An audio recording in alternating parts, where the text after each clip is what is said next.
Hi, everyone. Happy Monday. I'm here with Mikey. You can't see them today because of various factors, but you can hear them. Um, it'll be good. We have a shorter stream today with Mikey. Mikey, do you want to tell them about yourself? Yeah, how's everybody doing? My name is Mikey. I am a technical recruiter. I'll back up. I'm a retired dance teacher, uh, beginner golfer, and technical recruiter. But basically, what I do is I work for a third party company here in Idaho that works with all stages of like different recruiting aspects. So yeah, we work in a multitude of industries, but typically play around in the tech space. Okay. I didn't know that. That's kind of cool. So, Yeah, how did you get it's like into, sorry, oh, go ahead. how did you get into recruiting is all I was asking. So I used to work for Apple, like on the retail side of things, and one of my friends actually was working here, and he asked if I was looking to leave, and I was like, yeah, absolutely. I'm feeling real stagnant in my role, and just decided to kind of take the leap of faith, right? Mm-hmm. With dance, I've always been one to just love connecting people with other people. And just I've always been like a connector. So I was like, well, that's what recruiting is. So let's try it. I like talking to people and I love helping people. So if I can turn it into a profession, might as well. Yeah. I think it's interesting because we only ever see like the other side of like recruitment, like we're the candidates. And so I'm really excited to see like your point of view on a lot of the things that we see just like from the other side. So, Yeah, I'm excited to dive into this and talk about everything and anything, honestly. all right, everyone, I dropped a link in chat, two links. One is to Mikey's LinkedIn and the other one is to a Google Forms where you can ask your questions or you can ask them in chat. But we will start with those questions. I had it open and then it's like gone, so that's cool, I Oh, guess. there's a lot more Are responses there? like since the last. I saw. Well, there's like one at 1 o'clock and now there's four. Ooh, that's So good. All yeah. right. Well, since you clearly have it up, what one do you want to answer first? I had this. So there was one that says, "Do you have any tips for prepping for a phone screening?" Just because that's the first question I saw earlier today. But essentially, what I think, getting ready for a phone screen, obviously you have to do your homework. Do your research on the company, do your research on the role, look into the job descriptions, and I would challenge like people that are applying for these positions to see what are some of your weaknesses and what are some of your strengths. And I think too, understanding what you're looking forward to most about the opportunity, right? I think being able to elaborate on, yeah, I might be weaker on the back end and I might not necessarily like know the technologies, but where I do excel is on the front end. And typically, like tech teams, I feel can kind of cater to people's strengths. Um, I think also getting into like a phone screening interview, obviously, it's that number one question of why do you want to work for this company? Hmm. Right? So being able to really elaborate on what you're looking forward to most about the opportunity. Is it the technical stack? Is it what the company is doing? Is it the community involvement? There's just so many different aspects. And I think that's the hardest part of I can't necessarily narrow it down as to why I would want to work for a company, right? Because we all have like our different interests or different hobbies or different passions. But Whoa. Mike, you're still there? instead of Ah, just there you being go. like, I need a job. Yeah. Can you hear me? Sorry, you cut out for a Did I second cut out? there. All right. Where did I where did I get lost at? I like to Um, ramble. I was listening, I promise. You were talking Oh, about you're like good. knowing where your weaknesses and strengths were. I think you were a little farther than that, but that's where I remember off the top of my head. Does anyone remember exactly?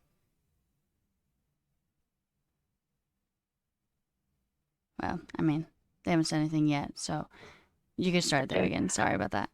Uh, yeah, so weaknesses, strengths, going into the job description, right? Being able to talk about like, yeah, I might be a little bit more junior on the back end. I might not know the technologies, but where I do excel is the front end. Um, and then I think too, just having having questions lined up I think that's one of the biggest mistakes whenever I get into a phone call or a phone interview. It's like, okay, what questions do you have? Oh, I don't have any.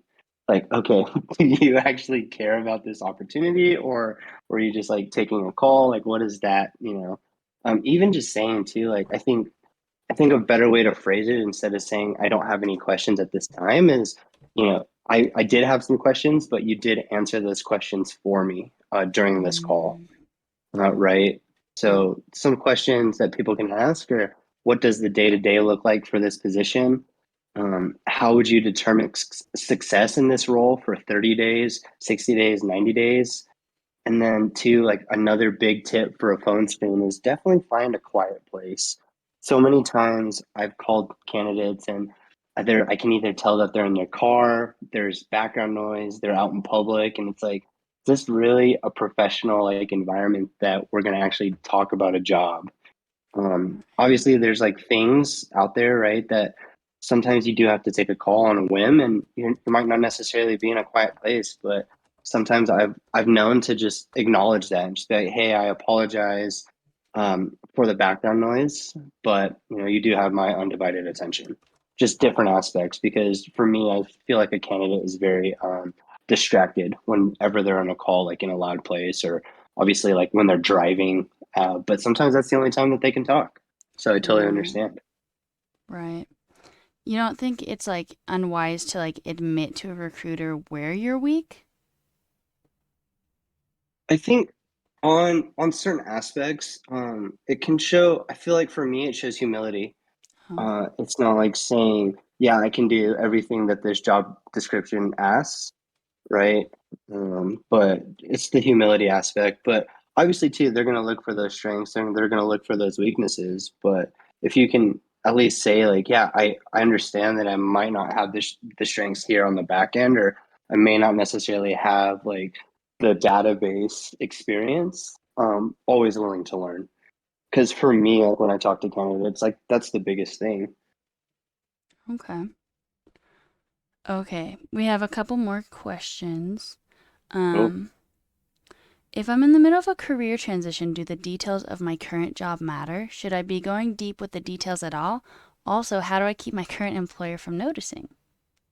Ooh, I saw that question and I was like, oh man, it's almost kind of like a double-edged sword, right? I think, I think being able to keep some of the details of your current job does matter.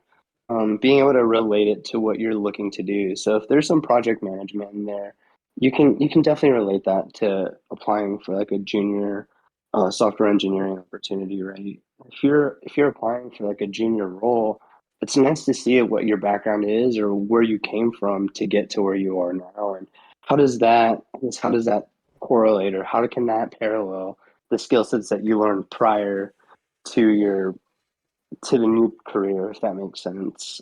um, Going into it about keeping your current employer from noticing, it's honestly it's the internet. Everything can be found on the internet, but I think if your employer knows that you're looking to get into more of like a tech related field, it's just having that open and honest conversation with them. I think here at my company is that's one of our biggest things is just be transparent no matter what.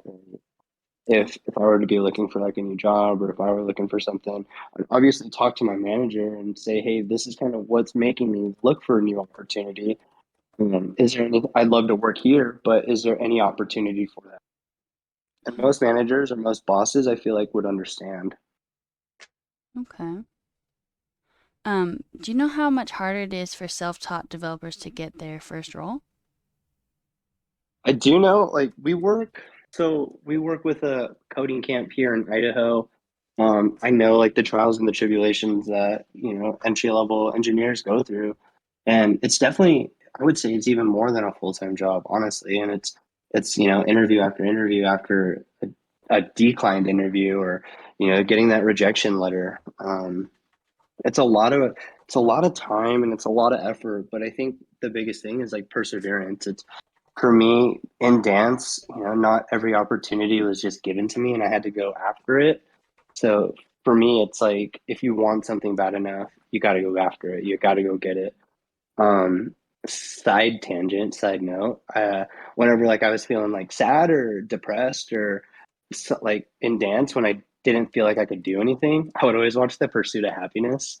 That would just kind of bring me back to like, okay, I really want to go after this. But If that that movie makes is so depressing.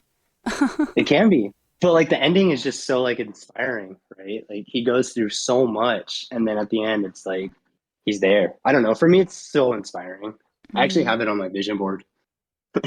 huh. Well, I know a lot of people like that movie. I've always been like, wow, this is so sad. He invested in what was it? Like, are they printers or something like that? It has like medical devices. Yeah. What is the most in-demand programming language or framework that you have seen?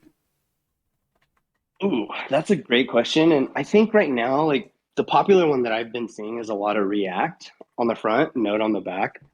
But like for us, we go through different phases. So for I would say for a month or two straight, I was looking for React and Node develop or engineers, and now I'm looking at C sharp. So it kind of just depends on the company and the stack. But what I've come to see is that a lot of the newer startup companies are starting to use more of like the JavaScript frameworks. Okay. I feel like I put TypeScript on my LinkedIn and I have a ton of people who are like, oh, I see you have TypeScript on there. Have you seen that be the case at all? Yeah, TypeScript is one of those things I was trying to like understand it, and then I got on a phone call with an engineer and he explained it for me. But TypeScript is definitely one of those newer things that I think a lot of engineering teams are starting to want, right? Right. Okay. How would you recommend addressing a gap in work history? Being honest about it, I think too, like for me, whenever I'm looking at resumes, obviously that is, it could be like I wouldn't necessarily say like it's a red flag seeing a gap in employment history, but more of like a concern. Something as a recruiter, is like somebody that's interviewing would ask about that, right?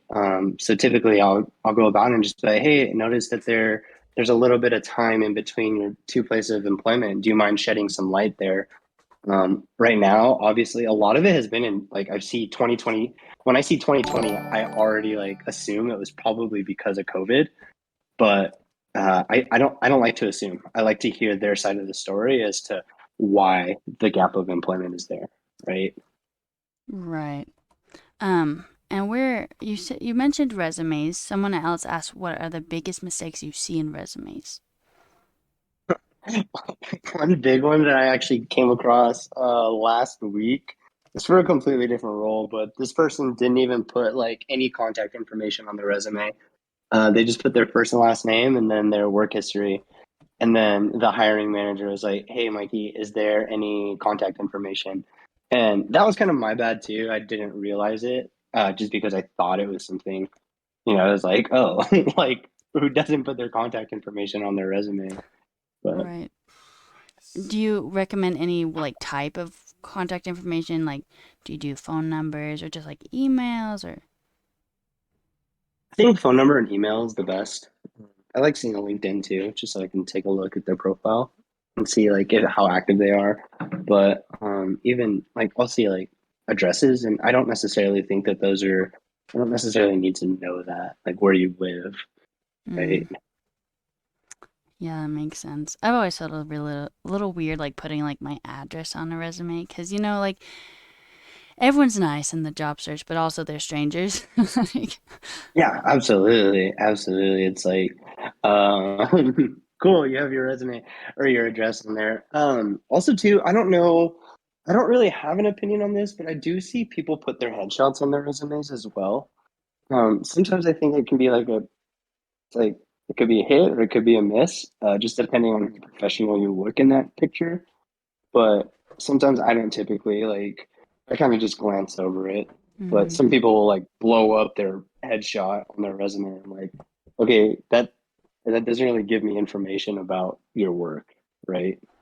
I've heard people also say that like people throw resumes with headshots away because they don't want to like they want to be inclusive and they don't want to judge people off of their like headshots. Yeah, absolutely. And I think so in dance, like when I had a dance resume and then I had a professional work resume. My dance resume had like my headshot on there because sometimes people are casting for like a certain look, right? Right. But in the professional like work environment, I don't think people are going to actually cast like they're not casting in quotes. If you see me on a video, I would be quoting like air quoting right now, but they're not looking for like that person. Right. Yes, this our next junior developer needs to be short and have brown hair. Yeah, like yeah, I think my dance resume had like my height, my weight, my ethnicity, and then my headshot, obviously. But I think that's completely different from Right. a professional work resume. I would never put that on there, right? Right. And then I think too, like somebody in chat just said images can also screw up resume scanners. So I agree with that. Like some images may I guess deter from like ATSs or any other like application system. Okay. So basically, no headshots unless you're in a country that I, requires them. yeah, yeah, absolutely. Okay. What are, in your opinion, the best ways to network? I assume with recruiters. Yeah, for sure. It's all about the like networking is in my company's name. So we're huge on networking and just building, those relationships. I was reading a book that like it really stuck out to me, this quote. It said, plant the seed and watch the tree grow later. Networking is could be a long-term gain, right? Yeah, obviously we want to find a job now, or we want to find that opportunity now, or I want to find a candidate that I can submit now. But at the end of the day, if I build a solid foundation and if I build a solid relationship, I can actually reach out to that person and say a year from now or 2 years from now, when the junior turns into a mid or when the mid turns into a senior, and they're going to remember, like, oh, yeah, that's Mikey. I was able to talk to him and he actually cared about who I was as a person and not as like an engineer. Does that make sense? Right. Um, Yeah. Sometimes too, like even when I get on calls with engineers, I'll ask them, what video game are you playing nowadays? Just because I'm like, oh, I would love to just even play games or I think keeping it professional, but also keeping it in like I have a very like friendly demeanor to myself where I would very, yeah, I just like to hang out with people and I like to meet people. Right. Um, Um, do you, Going back to that question, oh, go okay. ahead. Sorry. No, no, go on. I just think there's so many different ways to network, right? Like I found you on Twitch. Right. I never would have found you on LinkedIn. But yeah, there's just so many different avenues. There's Reddit, there's Twitch, there's social media, there's LinkedIn, obviously for professional aspects, but then there's those networking events in person. Like here in Idaho, I believe that there's some like software engineer meetups where people will talk about like their code or different aspects, and getting into a community and building a community is always like top of mind for me. Mm. I think making yourself visible in whatever way makes you comfortable is, it seems to me like that is like what's like changed things for me. Like I'm visible here on Twitch. If people aren't comfortable with things like that, I think there are other ways to do that, but people need to kind of see who you are in a ways. Would you agree with that? Yeah, absolutely. And yeah, there's sometimes like I go into like in-person networking events and I'll freeze up and I'll be like, who am I? What do I do? I can't remember. My name is Mikey. Right. And then other times I'm in a networking event. It's like I can just talk and I can meet people. But yeah, it is all about that level of comfortability. So if networking between like behind like a monitor or a computer is easier for people, it go for it. Just at the end of the day, you want to build that solid relationship, and I think being intentional too about building that relationship. Right? It's more so of like what can we do for each other, and not what can you do for me. Right. Okay, let's see what there's more questions coming in. What are some good questions to ask in an interview?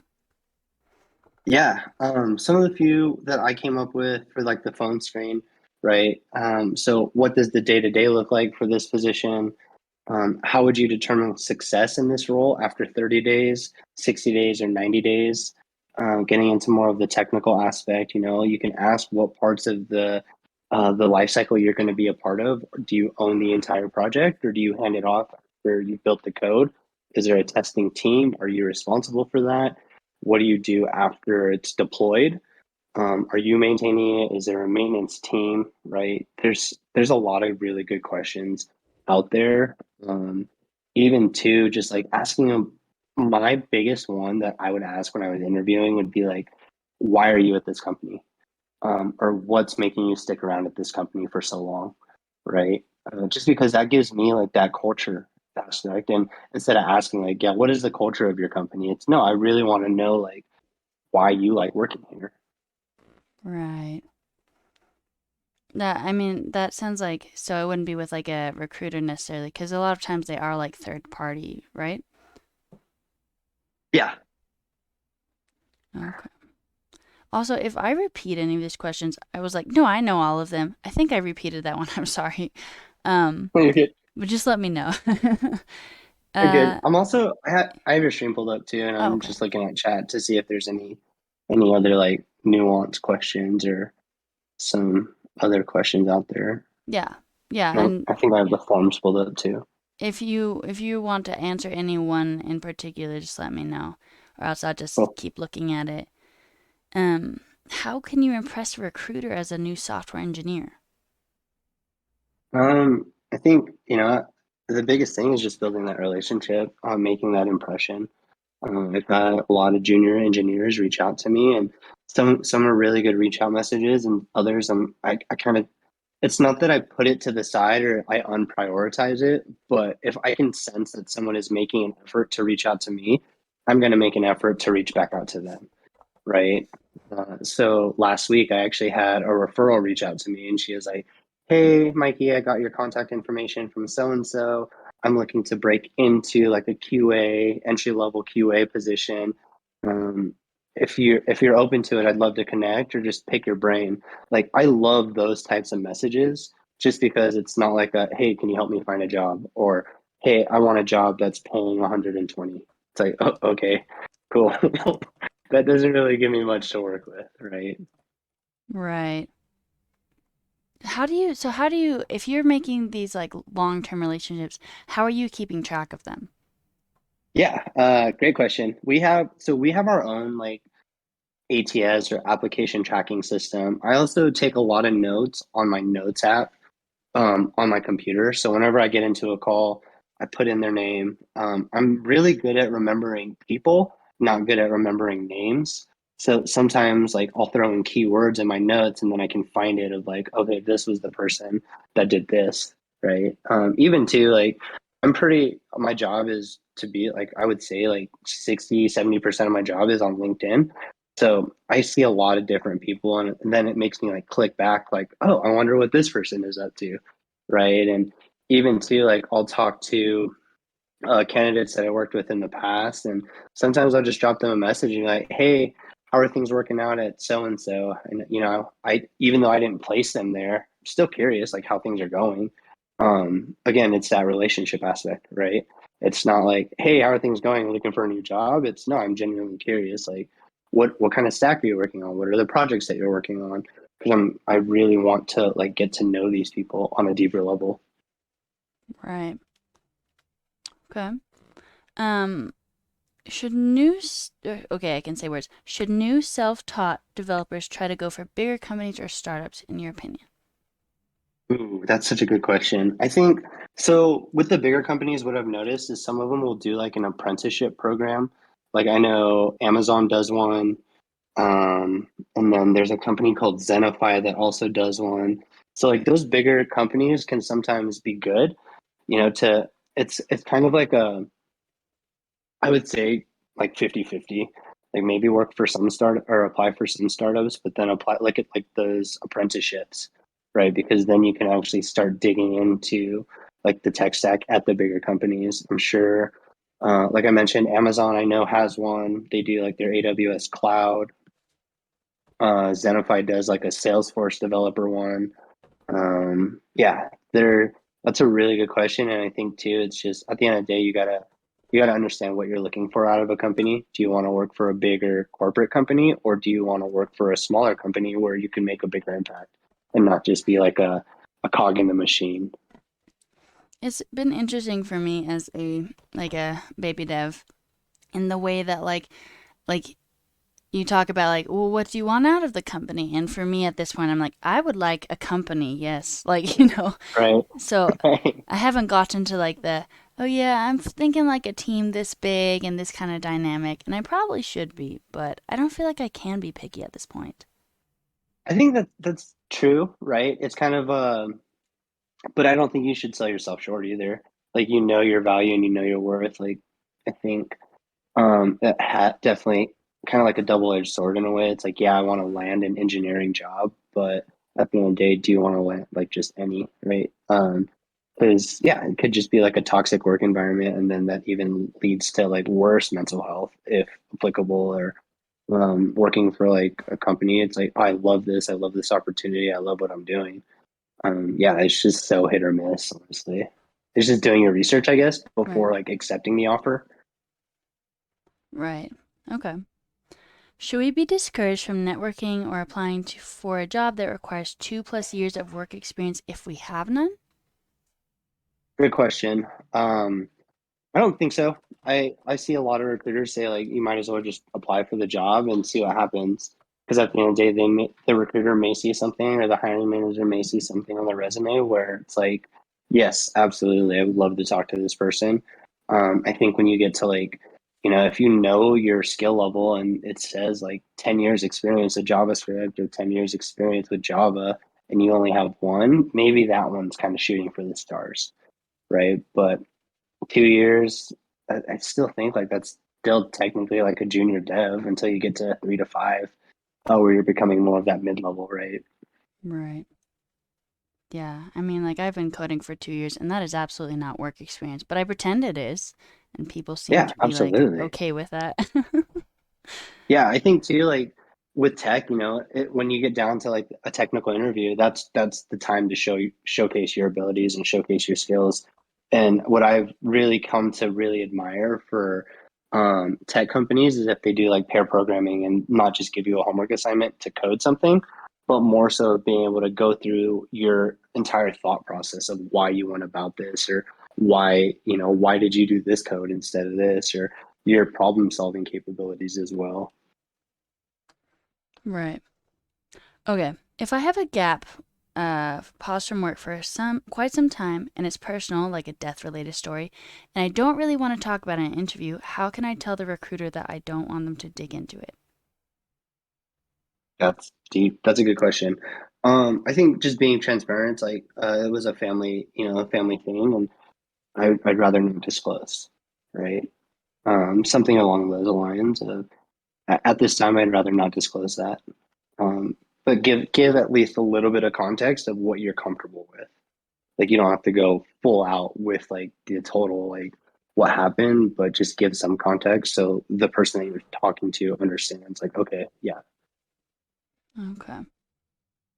Can you talk about your shift from performance art to tech? Do you feel like you can be creative in your role or do you stick with hobbies for that? Ooh, that's such a good question.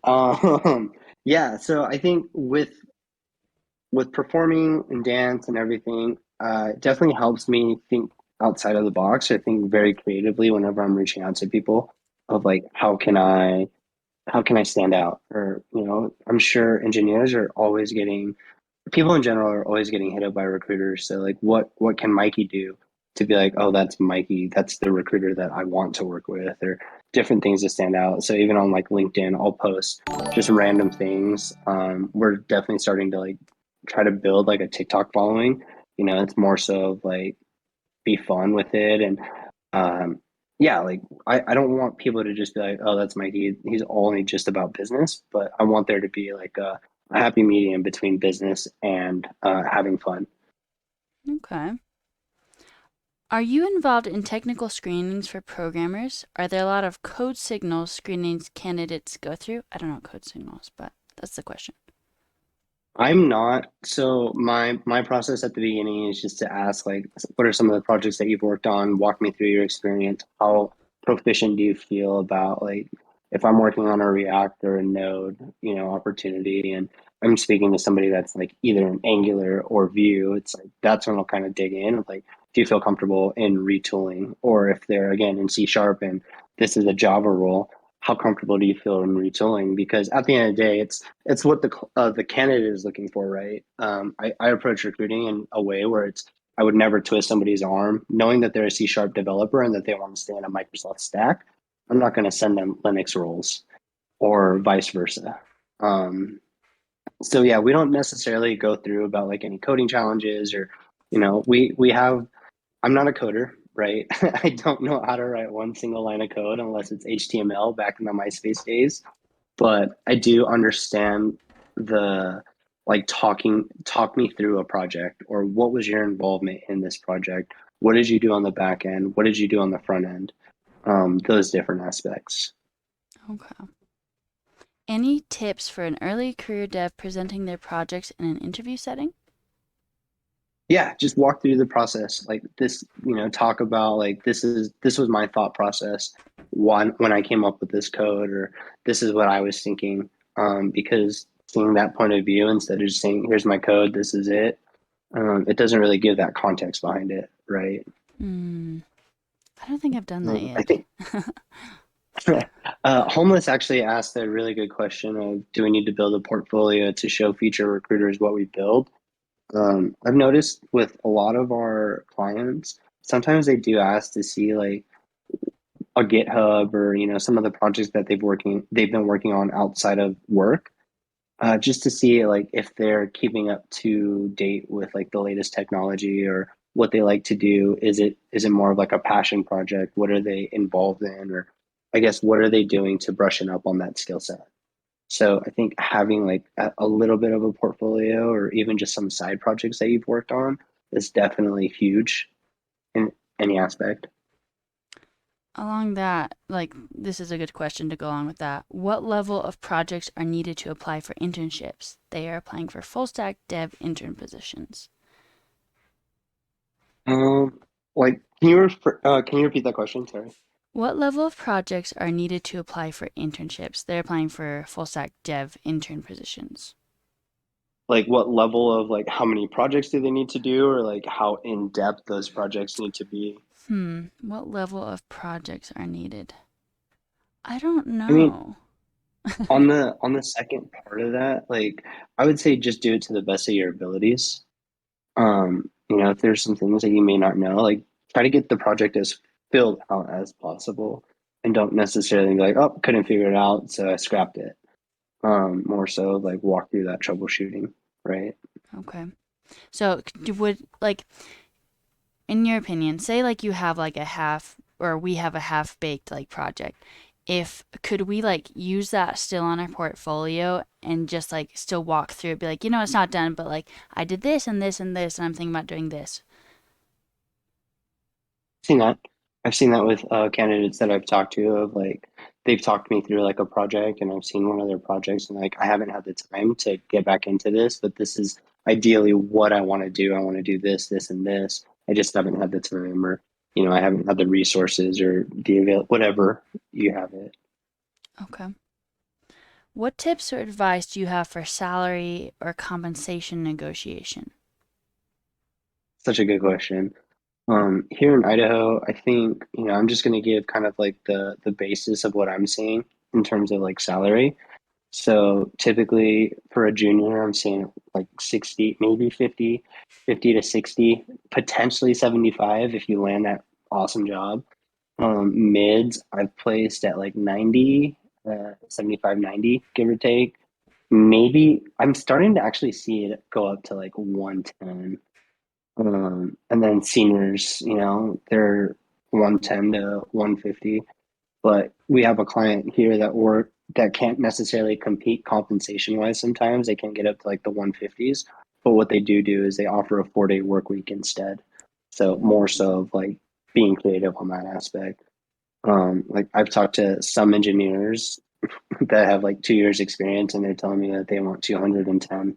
I'm like, I would love to work with you, but as of right now, I don't have a role that would meet that standard. But with that being said, let's stay in touch because something may come down the pipeline. It's different aspects, right? If you're working with a recruiter and a recruiter, at the end of the day, it's like in best of both interests to get the highest salary, right? We don't necessarily want to price you out of a job, or I don't ever want to price you out of a job, but I also don't want to like sell you short because I know what somebody is capable of. Hmm. So typically I'll work with candidates and be like, what are you currently at and what does it need to make sense for you to make a move? Is typically how I frame that question. And then, if I need to dive in a little bit deeper, I will. And like I said, sometimes for an engineer with 2 years, if they're telling me 210, it's like, okay, I might not have something for you right now. Right. We're told to say in our class that instead of like giving like a specific number, just to say, fair market rate for a developer of my skill set and experience. What do you think about that answer? Yeah, I've definitely seen that. And I've gotten that answer quite a few times too. And then, for me, like my job, we don't submit a candidate unless we know what salary they're looking to be at, just because we don't want to waste anybody's time. So when I hear a question or an answer like that, I'll say, okay, yeah, fair market, give me like a $5,000 to $10,000 range, right? And typically with like our clients, it's if you're going to ask for like the bigger dollar amount, then you should be able to prove that in a technical interview or and throughout the entire interview process. Hmm. Well, as like a like a dev who's getting their first job in tech, how are you supposed to like even know how much you should be asking for, you know? Like you want to Yeah, sell yourself short, but you don't want to like scare people off. right. I agree. And that actually happened to one of my buddies, his brother. He's trying to get into tech too, and he applied for a job and like he had all the qualifications, but his salary ask was way too high. So he got a rejection email. I think I look at it this way, right? It's like an entry level job in a way. For me, to because I would if I were like an engineer and that's what I wanted to do, then I would be like, all right, I'll literally like just give me something that I can like live off of, where I can start developing on my code and my skill, and then let me prove to you, and let's talk about like a raise later down the road, right? Like I said, I think I see entries here around 60. So if that gives anybody like a good benchmark. Okay. Um, Another good question. Code skills aside and professional stuff not related, what is something about a candidate that would wow you to find out? Um, like would wow me if I'm like Like if you're interviewing them looking or or you're phone looking for screening. candidates or talking to them. I think for me, it's like I love when I'm on the phone and it just seems like a very like easygoing conversation. Like to me, that just shows how fluid of a communicator they are, or like how adept they are at communicating, right? If I don't have to like, if it doesn't feel like I'm pulling teeth, getting like yes or no answers. So even for me, like I try to be very like open ended with my questions instead of like, is this an opportunity that you want? Yes or no, right? It's like, how are you feeling about this opportunity? So it's just framing it in those types of scenarios. But something that like typically will wow me with candidates is one time I even was in a call with an engineer and I was like just keep me like humble here, like help me understand, what is TypeScript or like that. And for me, I was like, wow, this person can actually really talk and they know what they're speaking on. And we weren't even talking about like any of their projects or anything. He was walking me through the process. So sometimes I'll even like back up and be like, can you explain what this means or what do you mean by that? Right. And if they're able to adequately like communicate that, then it's awesome. I'm just like, cool. Okay. There's a really good one that just popped in the chat. How often are recruiters, or maybe even yourself if you're comfortable answering, find a candidate lowballing themselves when you know the role's budgeted at a higher rate? Do you lead them towards the middle, or are you like, sweet, here you go? Really good question. It depends on the role. I mean, here with Route, since we are a third party recruiting agency, I work on so many different roles. But typically, some people will tell me like a number that's a lot lower, and I'll be like, yeah, that's in the role, but what are your thoughts on this? Or, like, do you have like that wiggle room or what? Typically, I'll ask what the floor is, not what the ceiling is, right? So, what is your floor? let me know what your floor is for it to make sense, and then we'll talk about the different aspects. Okay. What are some common red flags you see from potential developers, or I guess developers who are talking to you? I think some red flags for me, it's like if they feel it's such a hard question to answer. Some of it's just like if they're coming to me asking me for like I think if they're not putting in like the work on their end, and they're just reaching out to me like, hey, can you find me a job? It's like, okay, like you're not giving me much to work with, or you're not doing like, did you even look at any of the opportunities that we're working on? Like those different aspects of the like, what can you do for me instead of like, how can we benefit each other in a way, right? It's a business relationship at the end of the day. And one thing's too, it's not really necessarily like a red flag or for me, it's just kind of like it's disheartening. Like I hate seeing like people that go through like a coding camp and then all of a sudden they just like fall off and like dang, it's probably because they weren't able to find like a job or like an opportunity. And it's like I'm very empathetic, so I'm like, is there anything that I could have done to help them or be a resource to them to help out with that? Am I still there? Did I cut out? No, you're still there. Okay, cool. Yeah, so it's like I think too, just seeing like an updated LinkedIn profile or just networking on that aspect, or sometimes I'll go to like a GitHub and see like they haven't worked on a project for quite a few years and they're still like an entry level engineer. I'm like, man, I wish you would have stuck it out, or I wish you would have kept going, right? Right. Would you say that you are more like diligent than other recruiters? Like, do you think all the recruiters do the sorts of things that you do? I think I think the recruiting world or the recruiting industry has such a bad rap to it. Because like getting those like copy paste messages, right? When I first started here, we're very like keen on being very personable when we reach out to people. And it's not just like a copy paste. Like I'll get recruiter messages and like somebody asked me to be like a business development manager for like an oil, like in the oil industry. And at like the top of their message, it was like, your skill set relates to this or parallels to this. I'm like, what skill set? Like, how? Why do you think I would be good for the oil industry? Um, so I think for us or like my team, we're very like keen and we try to make things as personable as we can. Like we do take a very relationship driven approach and it's more of quality over quantity. But there are some recruiting firms where it's like you need to reach out to 100 people, for your day, or you need to call 200 people, or you need to send out 500 connection requests, or whatever it may be. So it kind of just depends. Like there's those good recruiters, there's those bad recruiters, and then there's recruiters that haven't been taught like the good way about recruiting. So it can be a mixed bag then. Yeah, it just depends on like the recruiter you're working with. And I'm sure some people that I've worked with have said I'm a terrible recruiter, and then you have others saying like, I'm one of the best recruiters that they've worked with. Right? It's kind Hmm. of just a personal taste. Not everyone's gonna like what I have to offer. Right. Okay.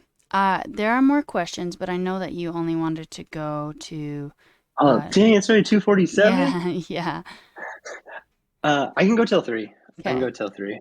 Okay. We'll keep going then. That's great. Do recruiters pay a lot of attention to GitHub? Do you know? Uh, I don't pay attention to like the code or anything on the GitHub, but I'll go to a GitHub just to see how active they've been or if they're working on any projects. But like for me, I don't pay a lot of attention. Um, there could be recruiters out there though, like that do more of like the internal recruiting that they do need to go look at a GitHub. So that it's kind of different, right? When I'm an agency recruiter versus being an internal recruiter. I don't know like what some companies would require of their recruiters. Okay. Should we expect recruiters to be able to provide specific details about what an interview will be like asking for specifics and not be viewed as potentially intrusive? Yeah. For me, whenever I get on the call and that question gets brought up, or like, what are the next steps? I'll walk them through that. And sometimes I don't know what the interview process looks like. And like I'll say, to be completely transparent with you, I don't know what it entails exactly, but what I can tell you is that, you're having this pre-screen with me. Should you want to move forward and give me the green light, I can get you submitted. From there, it's going to be you could have a pre-screen interview or a culture interview with the hiring manager or the CTO or somebody in HR to see if there's a good culture fit. From there, it's either going to be a technical challenge, and then from there, it could be a panel. I try to lay out the interview process as much as I possibly can. So I don't think that's a very intrusive question to ask. What does the interview process look like, right? If they can give you some sort of aspect of it, I think that builds the credibility of the recruiter as well. Yeah, I mean, I've asked questions before to a recruiter where I'll ask something and then they'll say, I don't know the answer to that, but like I'll check. And then they emailed me afterwards and like, this is the answer. And like that was really cool that they did that. Yeah, I'll do that too. Like every now and then I'll take notes on like what they asked, and if I wasn't able to answer that, I'd be like, if this is something like you need to know before moving forward, I can definitely find the answer out for you. And sometimes they're just like, oh, it doesn't really matter. I'm sure like the CTO or the engineering manager can answer that question for me instead, right? So yeah, I definitely think like being able to follow up on those questions instead of just be like, oh, I don't know the answer. Okay, cool. Okay. What is an opinion on paying for a service to make your resume? I think it depends. Like if you have friends or if you have people in your network, like that are good at resume writing or just finding even good like templates. There's like huge things about like resumes and trying to get it through like an application tracking system of putting keywords that match the job to your resume. There's so many different aspects. So I think it just kind of depends on what you're looking when you pay for someone to write your resume, what are you actually looking to get out of it? Right? Does that return on investment actually make sense? Or are you just trying to make them, or are you wanting them to make your resume look nice? Or what does that entail? Okay. Do you know what the importance, or like to you, what is the importance of soft skills in the tech world? Soft skills are huge. I think it's just showing like the problem solving or being under stress or being able to communicate. Obviously, communication is a huge thing, especially if you're working on a team or being able to meet deadlines or being able to just get along with people in general. I think soft skills are a huge complement to the hard skills. Okay. Um, Depending on the job, let's say a React related one, would you rather have someone that has only worked with React or someone who knows React but explored other options too? Great question. Um, I've I've actually reached out to when I was working on a React role. I've actually reached out to people that I knew were like an Angular review, just to see like if they had any interest in working in React. Just to kind of play it out and understanding like Java and C Sharp can kind of syntactically almost be like similar to each other. I think understanding like what that candidate wants to be working in, so I don't spam them multiple like job descriptions that don't even make sense. But I think it is good to like just stay up to date with modern technologies or new technologies, right? Just dabbling in it or trying to understand it, getting in front of it before anyone else can or before like that next opportunity. It's staying fresh on your skills, essentially, right? Right.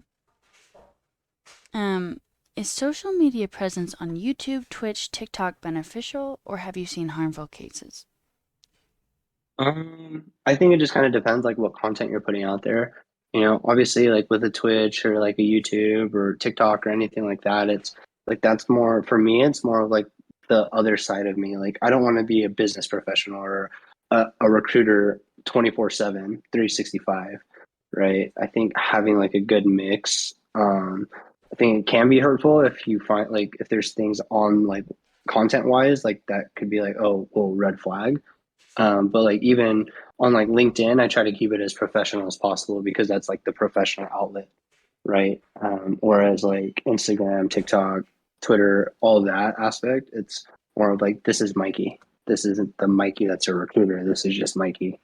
Mm, I think I often conflate the two. Like I'm the same person personally as I am like professionally, I guess. I don't know if that's a good thing or not, but No, I think I mean, it is like, I think I've like met people from Twitch, like from streaming and stuff, and other people will just be like, you're exactly who you are online. And for me, like, that's awesome to hear just because I don't change who I am, right? Um, and just more so like the professional aspect of like when to be professional and when I can just be like myself, if that makes sense. Yeah, that makes sense. Okay. Are there any best practices they should use when reaching out to a tech recruiter on LinkedIn so they're more willing to help them find a job? Anything that has caught your eye specifically in the past? Yeah, I think that was kind of like one of the big things of why like I reached out to you when I was like watching your stream, right?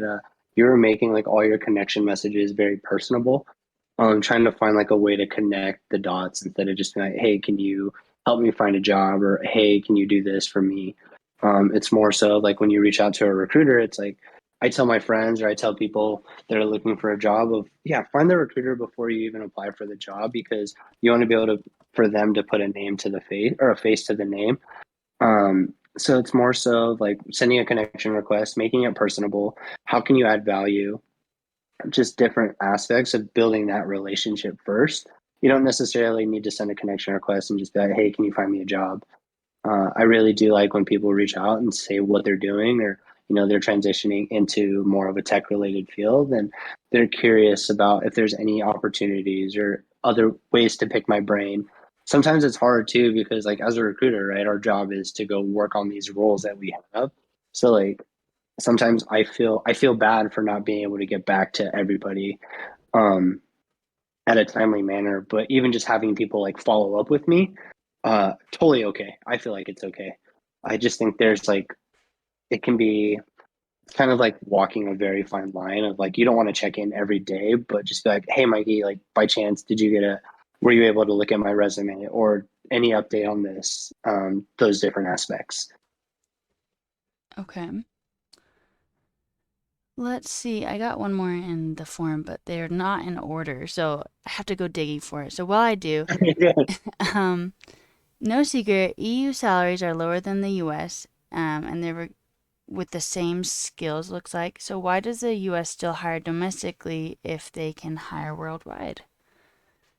Good question. And I think too that's based off of like residency. Like sometimes clients will they have to be like a US citizen.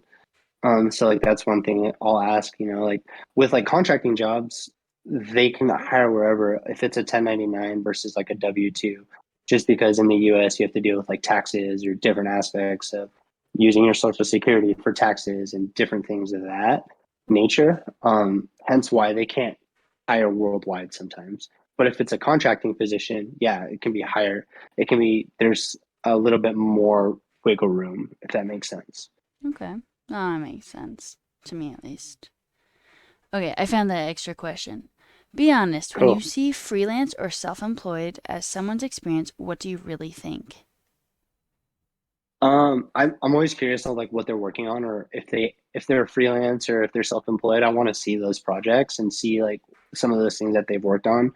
Sometimes I use that to my advantage and be like, hey, notice that you're self-employed or you're freelancing. Are you open to exploring like a full-time opportunity with one of our clients?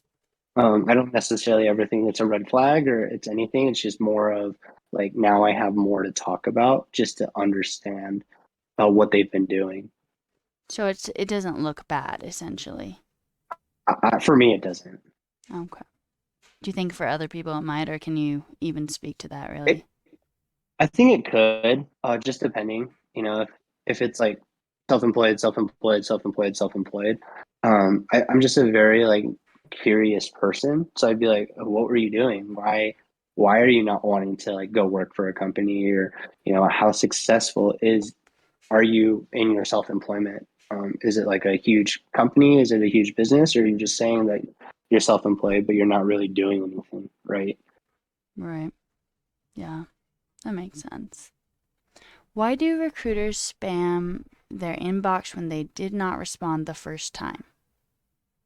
Yeah, that's such a good question. And for us, it's one of those things that we understand that people are busy.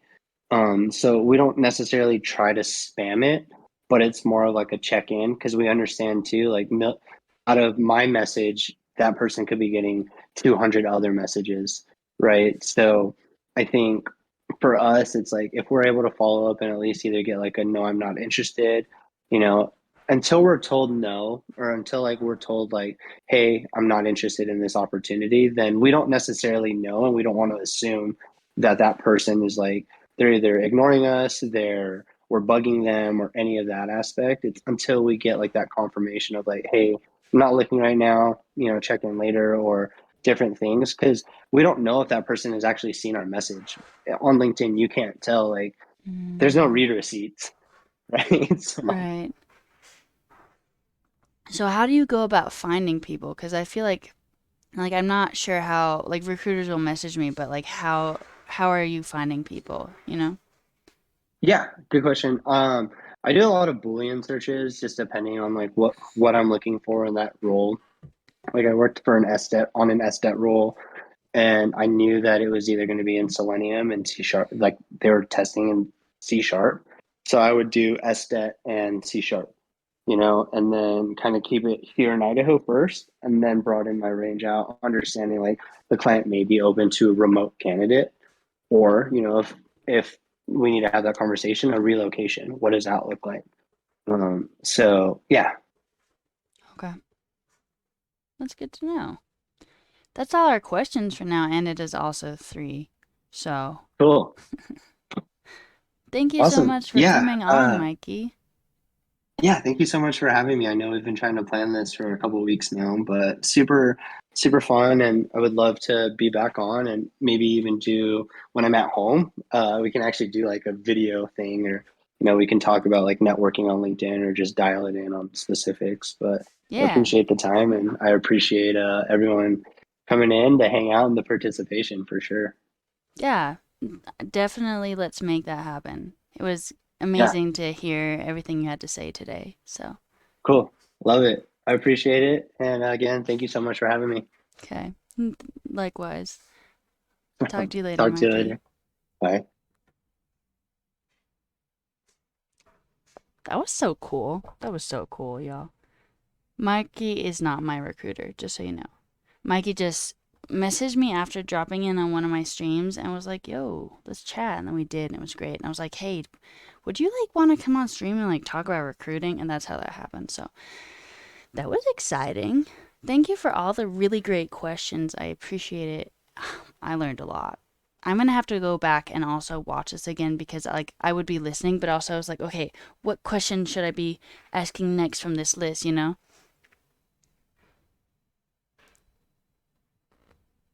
Yeah, see you, Gret.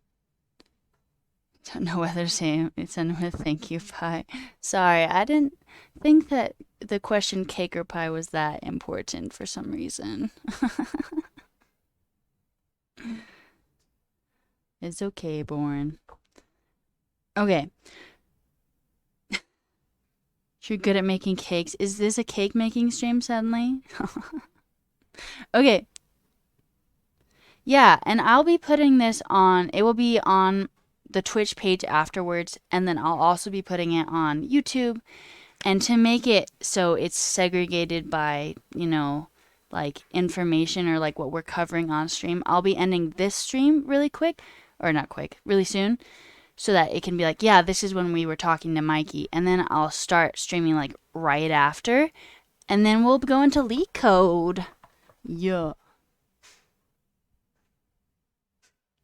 I'll go into the family reunion, the interview, everything next stream.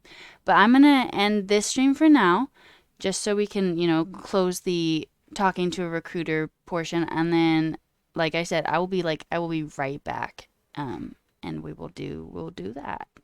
So,